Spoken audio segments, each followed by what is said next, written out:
Form fill আপের ভাষার ব্যাপারে আলাদা কোনো বিধিনির্দেশিকা নেই, শুধুমাত্র কিন্তু আমরা পশ্চিমবঙ্গের যে রোলের যে ভাষাগুলি আমাদের জনপ্রতিনিধিত্ব আইনে বলা আছে, 3টি ভাষা আছে।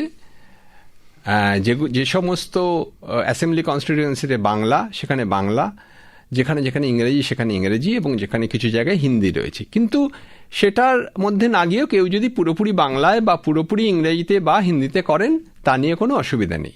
তবে বাংলা বা ইংরেজিতে করাটা সুবিধাজনক এই জন্য যে তাহলে রোলে যখন নামটা আসবে সেটা তারা মিলিয়ে নিতে পারবেন। কারণ যে সমস্ত জায়গায় দেবনাগরী স্ক্রিপ্টে রোল পাবলিশড হয় না, সেখানে তো এটা অসুবিধাজনক হবে মেলানো। কাজেই প্রেফারেবলি হচ্ছে বাংলা বা ইংরেজিতে এটি ফিল আপ করা। এছাড়া কালির ব্যাপারে কিন্তু কিছু বলা নেই, তবে জেনারেলি এলিজিবল কালি হিসাবে আমরা সাধারণত নীল এবং কালোকেই ধরে রাখি, এটা দিয়ে করাই বেটার।